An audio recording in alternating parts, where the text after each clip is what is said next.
Good afternoon, everybody. This is Bob Luz with the Massachusetts Restaurant Association, and we're just loading up now, and we're going to give a couple minutes here to let folks come on in. So if you will do me a favor and just stay with us here for just a couple minutes, we'll load up and get started.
Okay, and as we're waiting just a couple more minutes here, I do want to remind everybody, which I think has become commonplace, but I do want to remind everybody, if you would please just use the Q&A, the Q&A section for questions and not the chat. Okay, so again, chat is if you want to make fun of me and you want to talk to somebody else about it, and you want to do that privately. Obviously, you don't want everybody to see it because then I'll be yelling at you. Or, but for questions specifically for during the presentation, please use the Q&A section if you would. So with that being said, I am going to kick this off now. I have about 2:03, and I suspect people will still continue to start to come in here. But we certainly have enough to get going here. So I want to thank you for taking the time here to spend time with us. Again, I am Bob Luz, President and CEO of the Massachusetts Restaurant Association. And again, thank you for everything you've been putting up with for the past 14 months. And, you know, the good news is, and we've been saying this for a while now, we really felt like the end of April was going to start to signify reaching the other side. And you know, it certainly feels like we're approaching that right now, and that feeling is good.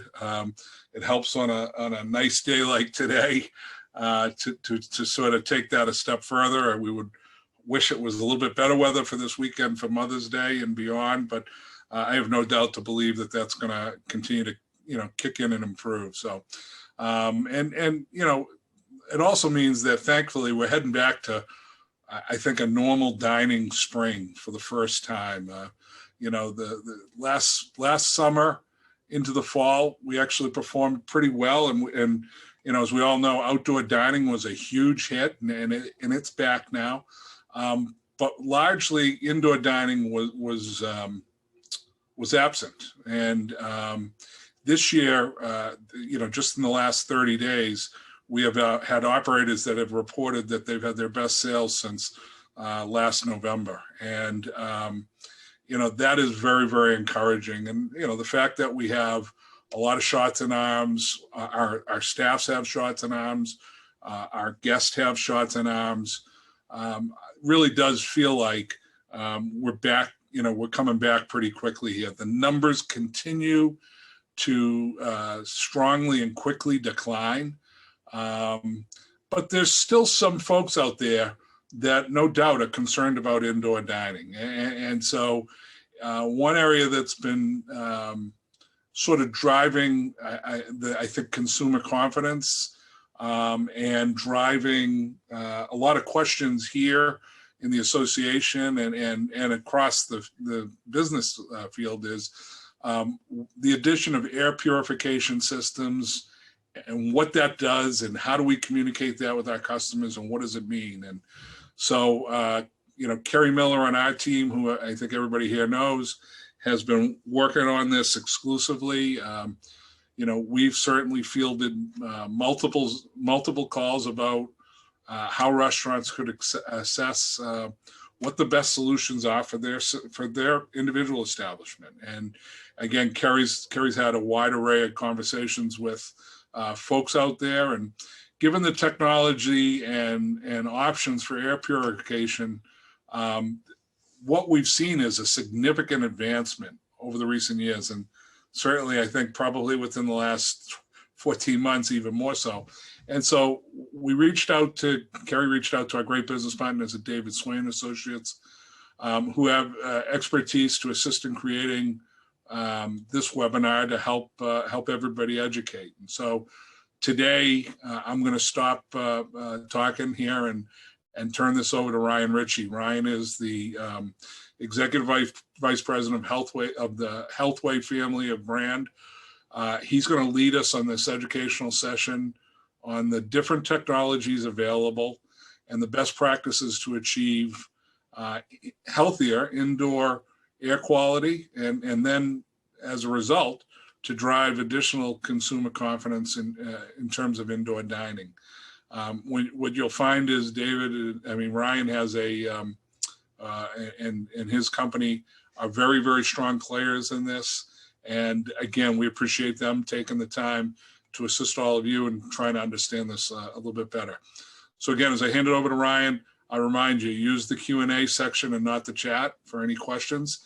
Kerry will facilitate those. And without further ado, I hand it over to Ryan Richie. Thanks, Ryan. Great. Thanks, Bob. And thanks, everyone, for joining us. I want to send appreciation to the association for hosting this and Dave Swain and Associates for helping put this together. I understand that it has been a wild 14 months and there's been a lot of questions, maybe not enough answers. So I want to make sure that we get to leverage this time to have that open communication and dialogue. Make sure you're using the Q&A section so that we can, address some of your concerns and things that we need to touch a little bit more on. So HealthWay Family of Brands, in its essence core, is an air purification manufacturer. We've been manufacturing air purification equipment for almost 40 years, and we do business in over 40 different countries. So we've been very blessed to be able to have knowledge and communication on what's happening, not just domestically, but in other countries around the globe as it specifically relates to COVID-19.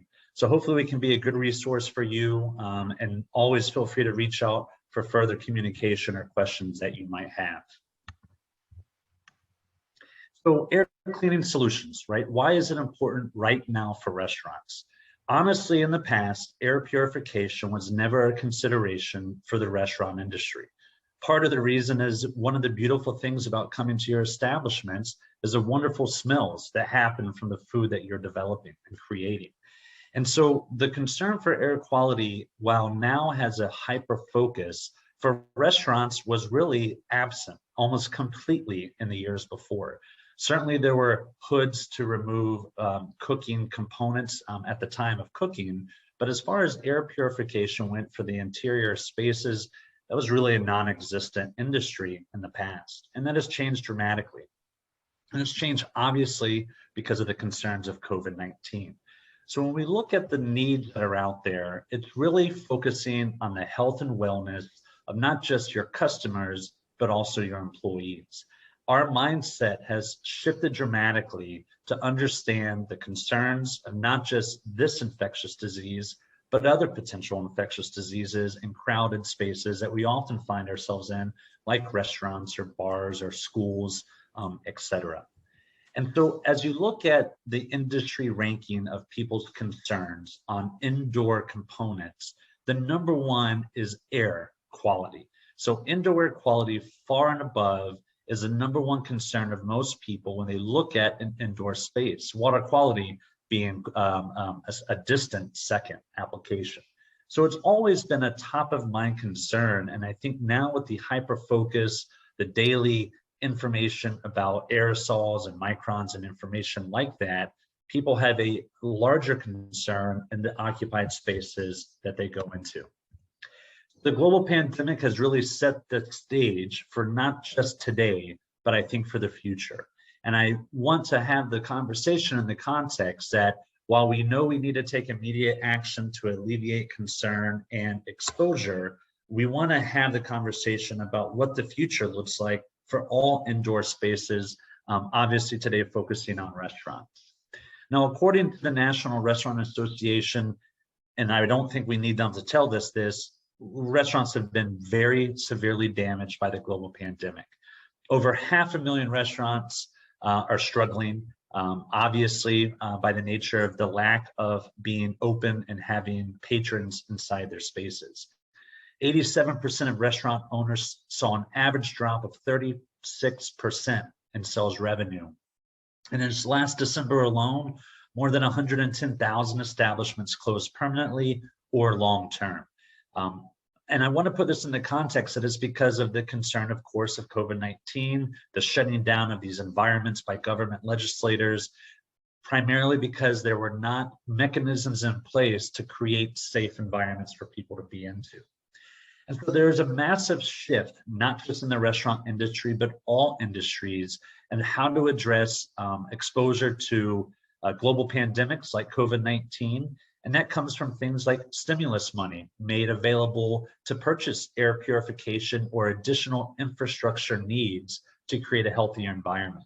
Government policies that are being rewritten and newly developed to prevent not only this virus spread, but other viruses in the future. And new standards from the CDC, the EPA, the International Well Building Institute, and ASHRAE, which is the Association for HVAC.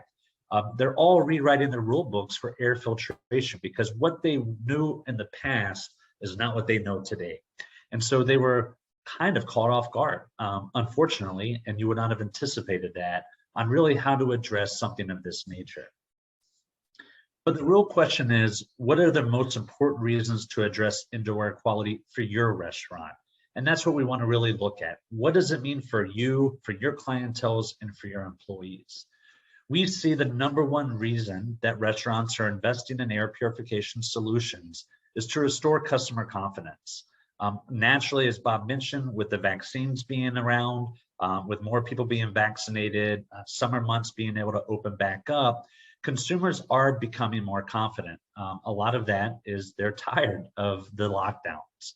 And so restoring customer confidence, first and foremost, I think is one of the greatest rationales of enhancing the air quality inside your spaces. You want customers to feel safe and welcomed into your restaurant and not concerned about the spread of viruses. You know, unfortunately, early on during the pandemic, one of the main conversation pieces about the spread of the virus talked about a restaurant. It was a restaurant in South Korea, and they would show visual modeling, and it was really harping on restaurant, restaurant, restaurant. And I think that's one of the main reasons why restaurants have been so severely punished, is maybe a word I want to look at, but also not allowed to open back up. The next reason is for marketing and generation of revenue. To be able to state to your clientele that you are a safe environment, that you're taking proactive measures for them is invaluable. And I think that this outward reach into the community to let them know you're creating these safe spaces is extremely important. I'm sure that we've all now seen the Well Building Institute or the Well Building Seal with a lot of famous actors and actresses and musicians talking about healthy indoor spaces. And I can tell you now that the movement is certainly moving in that direction for all built environments. In the past, the focus had always been on LEED certification, which was having to do with energy conservation. But that has shifted dramatically because in their goal of creating a more energy efficient environment, they created more unhealthy environments. So the next dynamic we see in new construction, rehab of old buildings, is building healthy and safe spaces for people to be in. Now, of course, and not to mention that obviously consumers and their confidence is important, but employee morale is another one. For the employees to know that you're taking the extra measures to help keep them safe is another added value of investing in indoor quality solutions. And there are a ton of solutions. We've heard ad nauseum about HEPA filters and UV light technology. There's new emerging solutions and technologies that have never been on the market before. There's heat that is being used by some other new solutions. And there's also things like additive technologies, bipolar, ozone, hydroxyl radicals. So for people who don't live and breathe this industry like we do, we understand it can be very confusing. And we come from the position that all technologies are great if they are used in the appropriate manner for the right application. And unfortunately, in a rush to either make profit or to find a good solution, people have chosen poorly on the solutions that are really the accurate ones for the specific application. And again, all technologies are good. It just depends on how they're utilized in the given space. And so it's very important to, as you go down the stages to find and source the right solutions for your restaurant, that you look very specifically at the data and understand the dynamics of how they will impact your specific environment. A small example of what just recently happened, just a few days ago, a few news articles have come out on some additive technologies that schools have invested a tremendous amount of money on. Schools have been granted billions of dollars from the federal government to purchase and allocate for air purification equipment. But what they're starting to find out is that the solutions that have been heavily marketed into that space actually do not work. And so there's a big whiplash happening in some of these industries and for some of the technologies that are out there. So we know it's difficult, and that's why we suggest to rely on, industry leaders, people like Swain and Associates, who have really done their research and work with the companies that have solutions for you and looking at their data to understand how their solutions work. When we look at air purification, we're talking about the removal of microscopic particles from the air. These are things that are invisible to the human eye. And so without really being entrenched inside of micron levels, it's difficult to kind of understand what these size particulates really look like. Now, this is a small snapshot to help give a visual representation when we talk about micron levels, which you've probably heard quite a bit of now, on what those size comparisons are to other solutions that are out there. When you look at the coronavirus, the size of a 0.1 micron, this is significantly smaller than what most filtration devices are designed to remove. So understanding the dynamics of the initial problem that we're trying to address, then applying the right solutions for that removal is going to be very important. And so again, we want to help guide that application and understanding so that those decisions are made correctly. Merv ratings are ratings that have been applied to filters inside of an HVAC system. And there's a few different approaches that people have taken when it comes to air purification. Portable units that are plugged in and operate inside of a certain space, and installed solutions. And so early on during the pandemic, Merv rating filters had a lot of attention. It was thought for the longest time that Merv 13 was the best solution that was out there. But the problem is, again, as we look at those micron levels and where the coronavirus falls into, none of the Merv rated filters are really designed to effectively remove that specific problem. And so again, understanding the dynamics is very important to then understand what the solution looks like. So again, a MERV, which stands for minimum efficiency rating value, is a ranking on filtration that has certain efficiency levels at specific size particulates that it can remove. And so as you move up the MERV rating chart, you get to higher efficiencies at smaller micron levels. The reason why most higher MERV filters or HEPA filters aren't able to be installed inside of air conditioning systems is because most of the time with thick filters, you get really bad pressure drop, which means pressure builds up in the HVAC system and the airflow does not funnel through the system as it was designed and creates other issues and problems. But again, understanding MERV rated filters, how these can be adjunct into your other solutions is very important.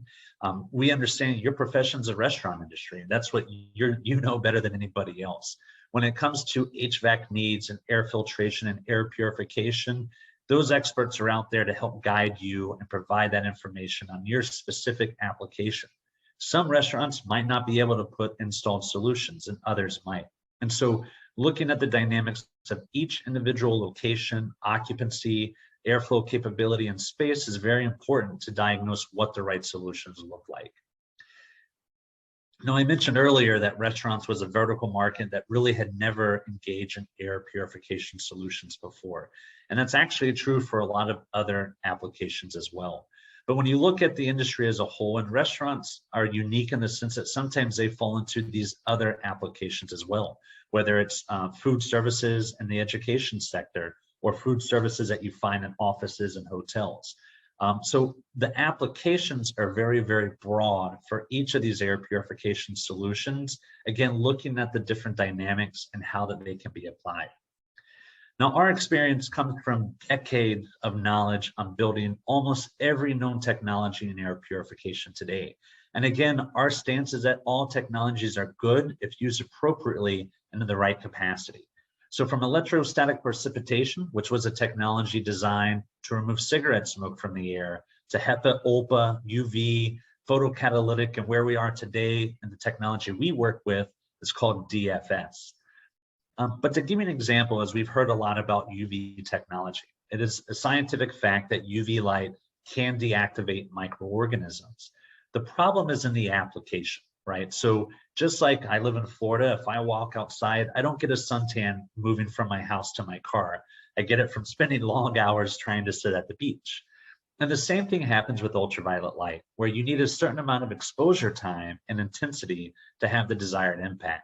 So while UV technology we know is very effective, oftentimes in the application it's utilized, it is ineffective. And so there are nuances to each technology that should be understood, and your professional that's helping guide you down that path should be able to answer those questions for you.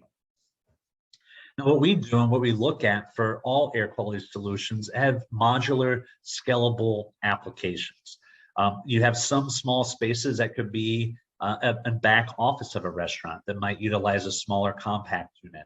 You have larger open spaces, banquet halls that might use a larger portable unit. You have even larger spaces that instead of room space on the floor, want to use installed solutions. And so there's usually a product line and a solution for each of these different verticals and needs, depending on what your restaurant setup is like. And again, what the professionals are there to help guide you and understand those nuances. Now, when we look at our applications and the brands that we've been able to support, they range very vastly. You know, when you look at the restaurant industry, from the Towel Group to Hard Rocks to hospitality and medical solutions like the Cleveland Clinic, Atlantic Health Systems, Marriott, Hilton Hotels, United Airlines. Again, what we're seeing is almost every space that has a door looking at solutions to help build that confidence in the consumers and for the employees. And we believe that the restaurant industry is vital to continue that mission. Now, I want to highlight some contact information for Dave Swain and Associates that are going to be important to help give you some more information, as well as the Mass Restaurant Association as well. I know there's probably quite a few questions, and instead of belaboring in detail on each slide, I want to open the floor up so I can help answer the questions that you guys have. Bob, do you want to lead that part? So I'm going to jump in, Ryan. And so folks, if there are questions, let's load them up in the Q&A section down below. We have one out of the gate, Ryan, and it addresses the comparative, you know, wearing a mask inside a restaurant versus Merv values. I mean, where do masks layer into the level of Merv? Well, just like Mervs, there's many different types of masks, right? From neck gaiters to surgical masks to N95.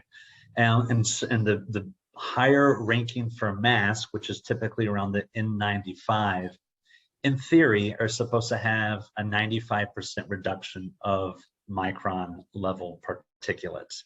The problem that I see out there is that most masks are nowhere near an N95. And so unfortunately, what we really look at is the masks are designed to help protect those who could expel large viral particles from their mouth. The smaller micron virus-sized particulates, unfortunately, are not stopped by 95% of the masks that we see people using out there. And so there's a nuance there, right? We understand that early on in the pandemic, we were told not to wear masks. They didn't work, they weren't needed. It's really for medical professionals. And that shifted, as we now know, where it was mandated in a lot of environments. Airborne particulates of the size of viruses, when they go into the air, stay airborne for hours. And so it's important, of course, to take every precaution and measure. Obviously, guests are not going to be able to wear masks. Certainly, it is a good mechanism for employees to have good masks that can help them in the exposure to a lot of different people throughout the day. But masks have no variable comparison to high MERV ratings like HEPA filters or MERV 16. Good answer. So and I looked at the board of who's on this call, and we have varying operators from, people with, small rooms, smaller restaurant to hoteliers. And then one of the questions is, do we have solutions for elevators? Yes, certainly. Elevators are a critical area, especially whenever you've got 5, 6, 10 people in a small breathing space with low ventilation. So we have been able to adapt some of our solutions that would fit either inside or above the elevator to have stronger recirculation. Now, when you look at any environment, there's something called ACH, or air changes per hour. In essence, it means how many times can you move the air through the filtration device. Now, certain industries have certain standards. For instance, if you're a dentist in an operatory room and you're face-to-face with the customer, then you're looking at needs of 12 air changes per hour. Before a pandemic, 2 to 4 air changes an hour in most applications were effective. In an elevator, where you have mass critical exposure and low circulation, you're still looking at probably a 10 to 12 air changes per hour that are needed. So the answer is yes. We've actually been able to adapt our units even for buses, mass transportation, et cetera. So that's really kind of the neat thing about the different functions of solutions out there, is there's almost a solution for every given application. That's a great answer. So another one, and I think everybody knows, pretty much knows the answers, but can PP funds be used to implement these systems as long as 60% is used for payroll? I don't know if I have a clear answer on that and if I'm the best person to answer it. I believe there's definitely national as well as state different regulations. So I'm uncomfortable stating something that could be accurate. I can jump in and answer that one. The answer is yes. And as a matter of fact, the restaurant recovery fund, revitalization funds could also be used for this. So the answer is absolutely yes. Great. Thank you, Bob. Yep. Thank you, Mr. Les. Another person's talking about they're specifying an inline duct system in a new restaurant, in new construction in the Clearwater Beach area. What would be a good system for that? Yeah, so as we showed earlier that we have those different modular solutions, one of the unique things about our technology is that we have the highest efficiency at the lowest pressure drop. And so that means that our solutions can be installed in duct in any application to provide clean room quality air throughout every duct in the space. So it's totally a possibility. In the past, people thought MERV 13 was the best you could do. That's no longer the case. So just be careful on the technologies chosen. Again, I mentioned some of those additive technologies that are showing to not be effective at all. There's a lot of news articles, and you certainly don't want to put money towards something that is not a true solution. And along with that same question is, how does relative humidity factor into the sizing of the system? Yeah, humidity is a very important factor. It is one of the other main criteria for indoor air quality concerns. Humidity plays a factor in transmission of viruses as well. It gives water molecules for things to attach to stay suspended in the air, et cetera. As far as filtration devices go, unless you are in a sauna, most solutions are going to work very well. Right. And we've got a couple more here, and if you've got more, please log them in. Back to the masks again, talking about MERV values filter out 0.3 UM and COVID is 0.1. Do masks do anything at all? I hate to be against what Dr. Fauci says, jokingly. It depends on the mask. If you have an N95 mask, then the answer is yes, it has a value. The masks that we typically see most people using, in my understanding, have little to no value. Got it. And the last question that's on the board right now is, how do you know it's working? Well, that's a great question, right? And verification of technology is extremely important. One of the reasons we have always promoted indoor quality monitors is a few reasons. One, it's verification. Whether you're using a laser particle counter that actually measures the microns in the air You can show the efficiency of any system that you want to utilize and know exactly if it's working, to permanent air quality monitors that sit inside the space and provide feedback via app or a dashboard on a website. I would always ask, if I was going to choose a solution, to be provided verification, to know that what I've purchased is working. And I think that that is really where people are lacking. And if they were to do so, then they would be able to identify what those real solutions are in the given spaces. Now, keep in mind, occupancy, activity, cooking has massive impact. So if I had an air quality monitor in a restaurant, once I start to get my cooking going, believe it or not, cooking is actually one of the worst things for indoor air quality. In a home, you should always be utilizing vent hoods and ventilation when cooking, because the VOCs, the gas chemicals that are created from cooking, are very harmful.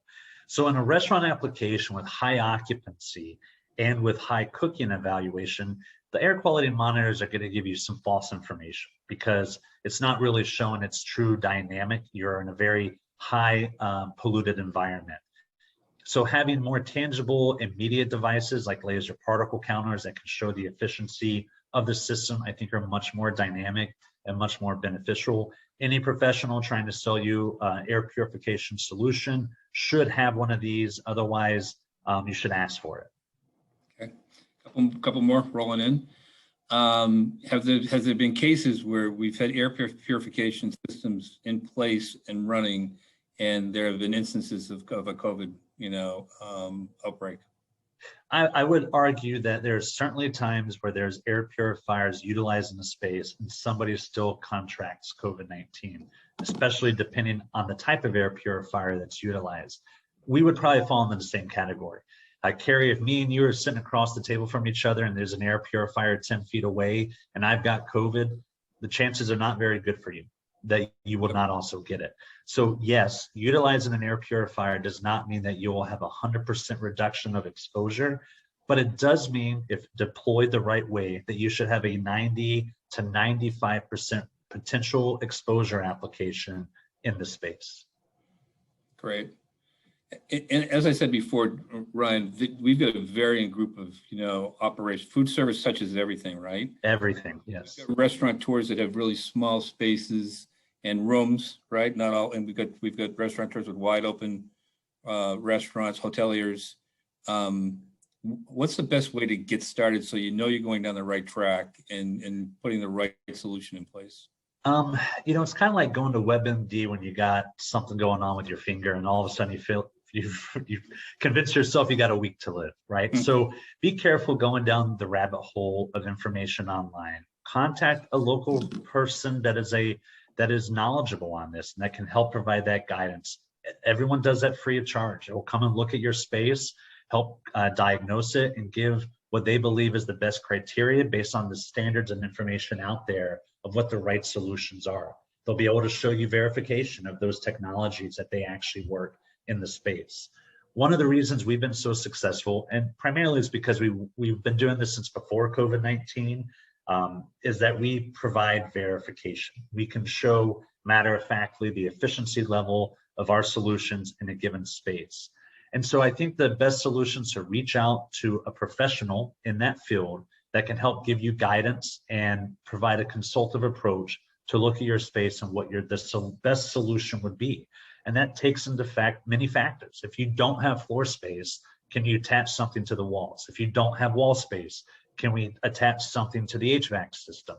Do you own the building or are you leasing it? That plays a factor in what you can do as well.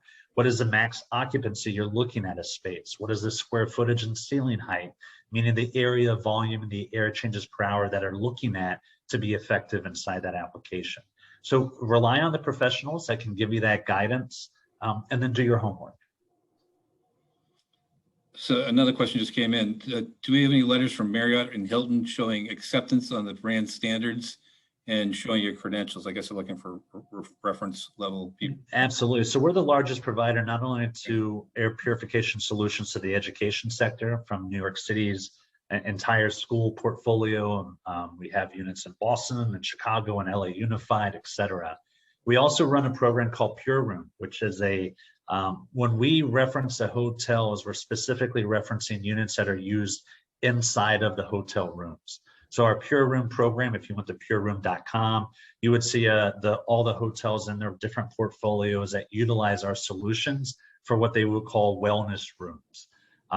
So I don't have a specific contact at Marriott or at Hyatt, but in Boston, the greater Boston area, there's quite a few Pure Rooms that utilize those solutions.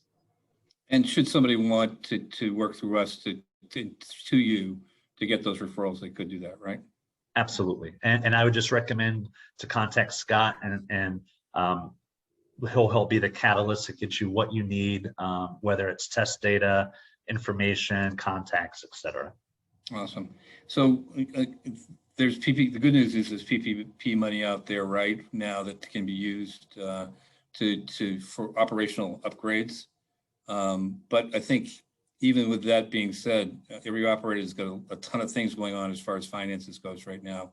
What would somebody roughly expect, to pay from like a lower end to a higher end for the installation of a system?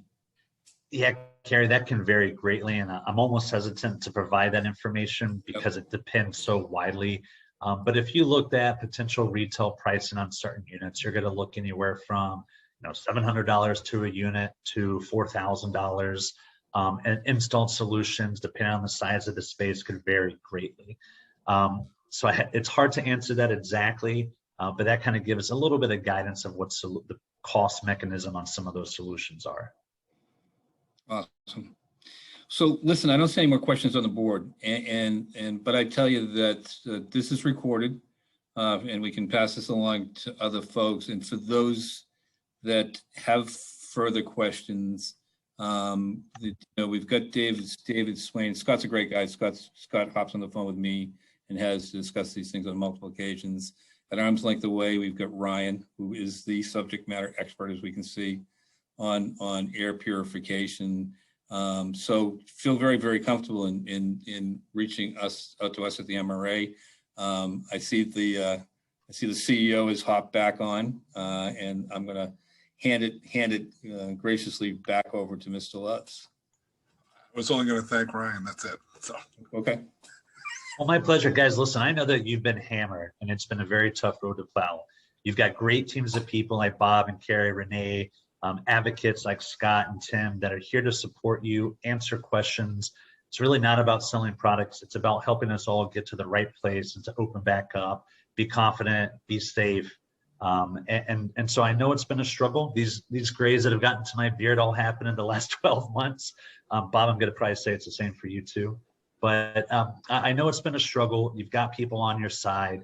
Whatever we can do to be a knowledge source for you and provide guidance, that's our ultimate goal and number one goal. So I really appreciate the time today. I hope it was enlightening. We're available off of record to communicate, answer any more detailed and in-depth questions. So please feel free to reach out. again, thanks, Ryan. Thanks, Carrie. Appreciate you putting this on, and hope everybody can enjoy a great Mother's Day sales weekend and celebrate the moms that are special in your life. So take care. Thank you, everybody.